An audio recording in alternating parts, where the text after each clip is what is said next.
तुम इन दो कंपाउंड्स को मिक्स करोगे तो बनेगा। सर मैं आई गो टू टॉयलेट। ये लो चले मूतने साहब, ब्रेक में नहीं जाते बनता क्या?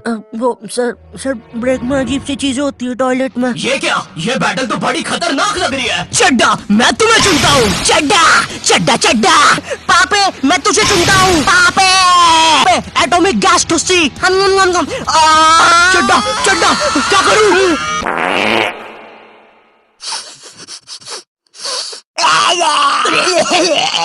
टीनेजर्स नहीं नहीं नहीं, ये वीडियो ऐसे स्टार्ट नहीं होगी। ये तो बस मैं तुम्हें बताना चाहता था कि ब्रेक में बॉयज टॉयलेट पे कैसी हरकतें होती है, और ये भी बस उसका 1% था। गर्ल्स टॉयलेट के बारे में मुझे ज्यादा पता नहीं है, या मुझे पता है?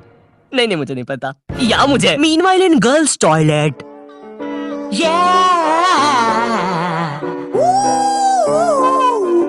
ये कहानी है गर्ल्स टॉयलेट के पीछे की। जी हाँ दोस्तों, गर्ल्स टॉयलेट जहाँ लड़कियाँ सुपर हीरो बन के थर की बुट्ठों को बचाती है।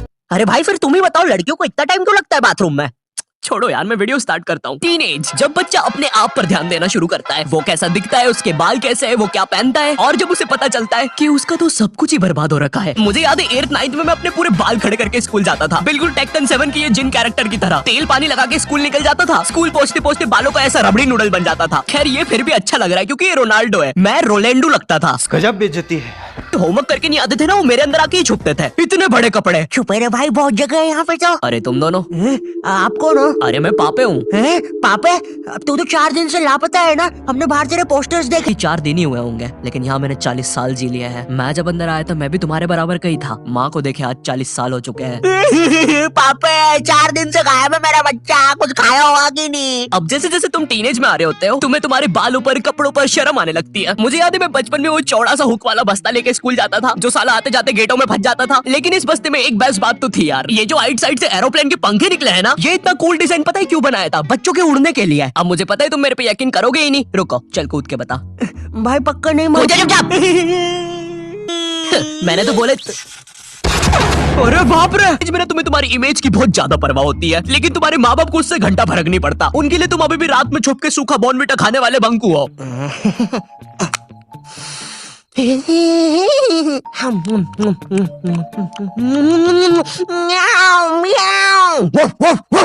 बॉर्नविटा सूखा तो बिल्कुल ना खाने दे बच्चों को। भाई मेरी इमेज की तो ना पहले से ही धज्जियां उड़ रखी थी मेरी मम्मी की वजह से। मैं ना स्कूल बस से जाता था, और डेली जैसी मैं बस में चढ़ने वाला होता था, उसी समय मेरी मम्मी को याद आता था, अरे ये दूध पीना तो भूल ही गया। भगते भगते उबलता हुआ दूध और बादाम लेके मेरी मम्मी बस के सामने खड़ जाती थी कि जब तक मैं वो उबलता हुआ गरम गरम दूध खत्म नहीं करूंगा कोई कहीं नहीं जाएगा। भाई मेरी माँ एक दूध के गिलास और 2 बादाम के साथ पूरी बस हाईजैक कर लेती थी। अब ना सारा प्रेशर मुझ पे होता था, क्योंकि मुझे वो 100 सेल्सियस का लावा जितना गर्म दूध 10 सेकंड में गटकना है, क्योंकि अब बस के सारे बच्चे इंक्लूडिंग ड्राइवर और कंडक्टर भैया सबकी नजर मुझ पे ही है। वो गर्म दूध गटकने के बाद मेरा गला कुछ ऐसा हो जाता था। वैसे ये मेरी फोटो लीक कौन कर रहा है बे? टीनेज में तुम्हारे माँ बाप तुम्हारी प्राइवेसी की धज्जियां उड़ा के रख देते हैं। एग्जाम्पल के लिए अगर तुम अपना फोन कहीं छोड़ के जाओगे, ये पक्का चेक करेंगे, और अगर तुम बोल के जाओगे मेरे फोन पे किसी का भी फोन आए तो उठाना मत, फिर तो पक्का उठाएंगे। और चलो फोन उठा लिया कोई दिक्कत नहीं है, लेकिन अब बात भी तो करो सामने वाले से। फोन उठा के चुपचाप खड़ जाएंगे। इनको पता लगाना होता है कि सामने वाला कौन है, क्योंकि इनको लगता है कि तुम्हें बस लड़कियां ही फोन करेगी।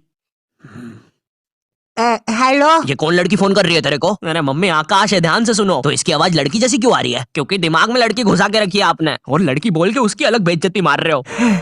क्या सच में मेरी आवाज इतनी लड़की जैसी है? कहीं मैं सच में तो लड़की नहीं? बहुत हो गया, अब मैं अपनी शक्तियों का गलत इस्तेमाल करूंगा। और इसी तरह आकाश ने अपनी शक्तियों का गलत इस्तेमाल शुरू कर दिया। बेबी एक बार फिर से बोलो ना प्लीज ना। रिचार्ज करवाओ ना सोना बाबू। सुनो सुनो, मेरी सारी जायदाद मेरी बेबी के अकाउंट में डाल दो, और हाँ 253 का रिचार्ज। 256 का बाबू। 256 का रिचार्ज भी कर दे। हो गया सर, हो गया, काउंटर मत तोड़ो हमारा, हो गया। बेबी बेबी बेबी सब छोड़ के चले जाते हैं। और इसी तरह आकाश बन गया दुनिया का सबसे बड़ा स्कैमर।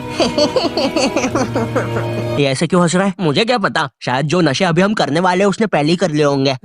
तो तेरी गर्लफ्रेंड नहीं है फिर? नहीं है, बोला तो सही। ठीक है जा। वैसे 1 सेकंड, नशे के बारे में क्या बोला? अरे अरे नहीं नहीं।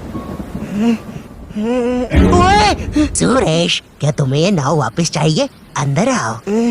ओए रहने दे, नाली वाली ना हुए वैसे भी तू ही रख ले। और तेरे को शायद कहीं देखा है मैंने। ओए तू तो शालिनी जैसी दिख रही है। ओए शालिनी है ना तू? अरे नहीं, तू फिर से इतना सारा मेकअप करके नल्ली में बैठ गई पागल लड़की। नहीं क्या नहीं, अंदर छींची होती है पता भी है। नगर पालिका वालों को बुला के लाना पड़ेगा, निकालेंगे तुझे यहाँ से। पता नहीं कहाँ की। तुम अपने फोन में कोई भी फोटो अपने मम्मी पापा को दिखाने जाते हो तो ऐसा नहीं है कि चुपचाप देख ले, इनको चाहिए पूरा फोन अपने हाथ में। और जब तुम्हारा फोन माँ बाप के हाथ में जाता है ना तो भाई ऐसी फटी में आती है ना, जैसे जब कोई अजनबी तुम्हारा फोन नहीं मांग लेता किसी काम से और तुम्हें अंदर ही अंदर लग रहा होता है कि ये मेरा फोन लेके भाग जाएगा। तो अब तुम एक अजीब से पोज में रेडी रहते हो कि जैसे ये मेरा फोन लेके भागेगा मैं भी इसके पीछे भागूंगा। अरे ये नेटवर्क, अरे ये नेटवर्क ही नहीं आ रहा। हाँ, हो गया। Thank you. अरे अरे मेरा फोन। वो तो मेरा ही आदमी था।